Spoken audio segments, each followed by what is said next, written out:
Perché manchemo? E perché non sia all'ordine del giorno?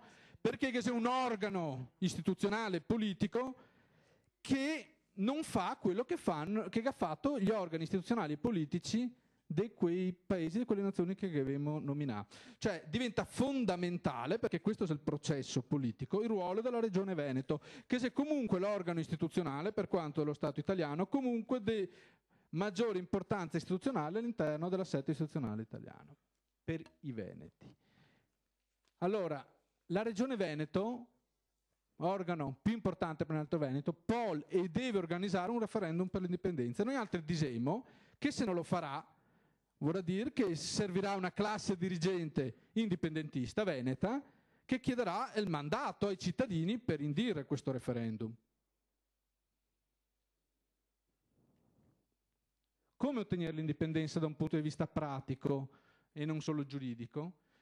Allora, primo punto, appunto, gli strumenti giuridici.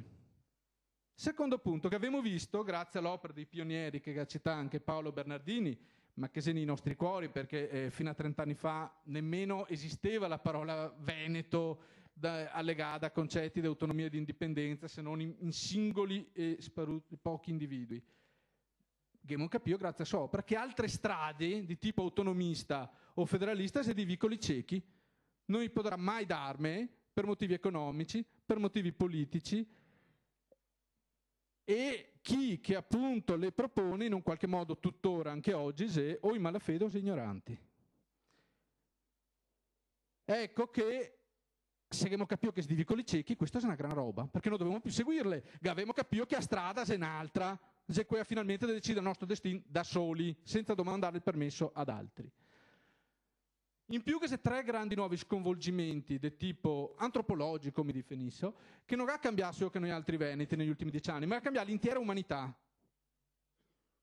E dopo vedremo fra poco.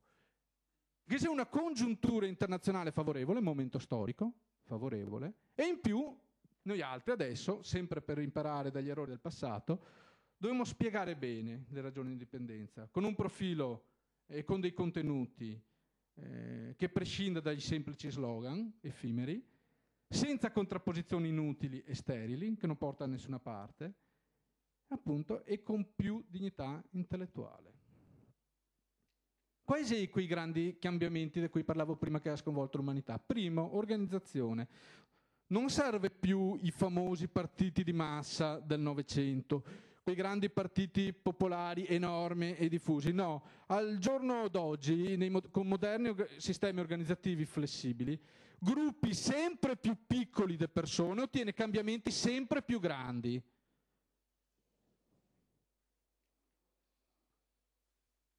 E questo è sotto gli occhi di tutti, nel mondo. Comunicazione. Queste nuove forme di comunicazione che la gerontocrazia italiana non capisce, perché i capito 80 anni e è un problema proprio di capire quello che ti succede, nel senso che se a me bisnonno che presentava auto, una Porsche moderna, dice ma cosa sia sta roba, non la capisce. Napolitano, per citare un nome, non può capire la portata della rete internet dal punto di vista della comunicazione. Fisicamente, fisiologicamente, è un passaggio troppo grande, troppo accelerato per i suoi strumenti culturali, intellettuali. Ecco che noi altri veneti, grazie ai nostri migranti nel mondo e grazie a diciamo, la capacità anche che ne deriva dal successo che abbiamo avuto a livello professionale e economico, invece questi strumenti di comunicazione li governiamo molto meglio, uniti a nostra lingua.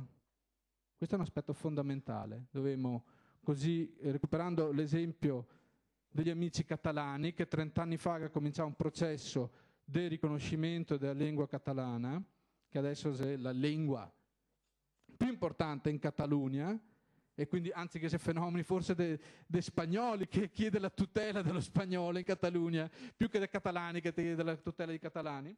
Ecco, noi altri in breve dobbiamo arrivare alla stessa cosa in Veneto, cominciare ad insegnarla a scuola, cominciare a trasformarla in uno strumento che abbia una vita, oltre che sociale, visto che si passa da 3 persone su 4, statistiche Istat, anche una vita pubblica e istituzionale.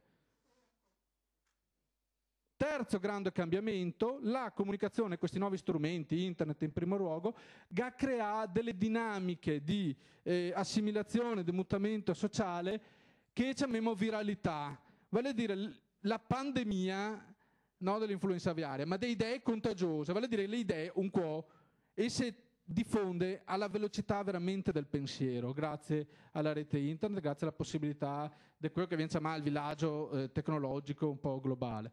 Questo è un grande strumento che abbiamo. Un esempio di questo è un referendum, un sondaggio un paio di mesi fa, fatto nelle Fiandre, che vedeva ad inizio agosto i favorevoli all'indipendenza tra i fiamminghi, all'indipendenza immediata, al 38%. Passato un mese, 30 giorni, i favorevoli all'indipendenza immediata si diventati più del 50%, quasi il 60%.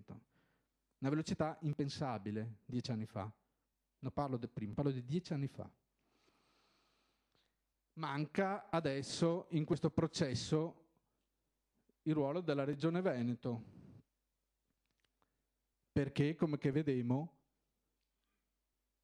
tanti paesi, Scozia, primo ministro scozzese, indipendentista, storica roccaforte, laburista, da qualche mese appunto governata dagli indipendentisti. Catalogna, qua abbiamo il contributo di Schiera Repubblicana di Catalogna, partito indipendentista catalano al governo presso la Generalitat di Catalogna.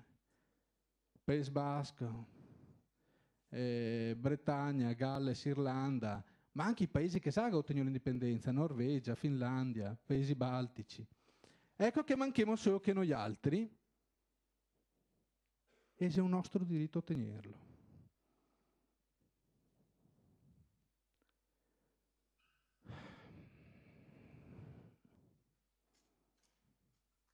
Un piccolo video.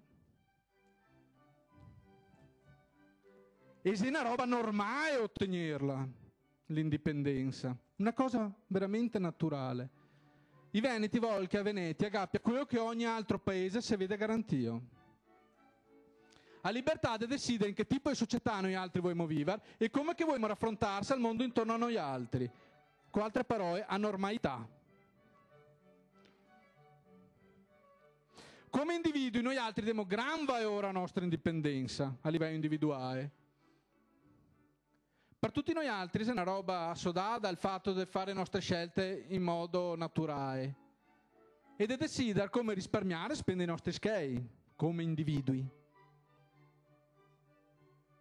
e come assumersi le nostre responsabilità nel corso della nostra vita. Come nazione, noi altri accettiamo l'indipendenza di altri paesi come una roba assolutamente normale. Non pensiamo che sia una roba strana che i popoli dell'Austria e della Svizzera portino avanti i suoi interessi. E non si aspettiamo di sicuro che i popoli di Svezia e Danimarca che domandano a quest'altra nazione di accettare decisioni per conto suo perché ora non si sente in grado di farlo. Ma perché dovrebbe essere diverso per noi altri, per il popolo veneto?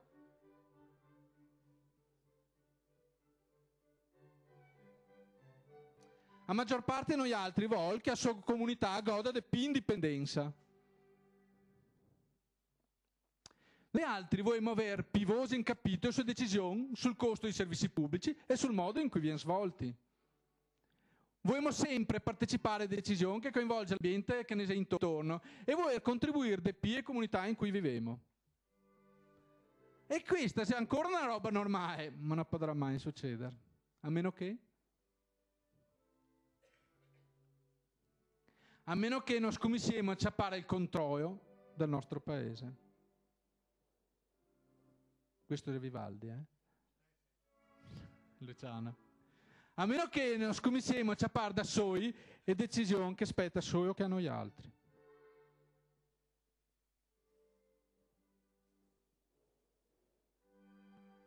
L'indipendenza dei veneti è una normalità.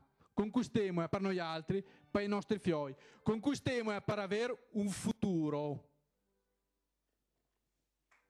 Grazie.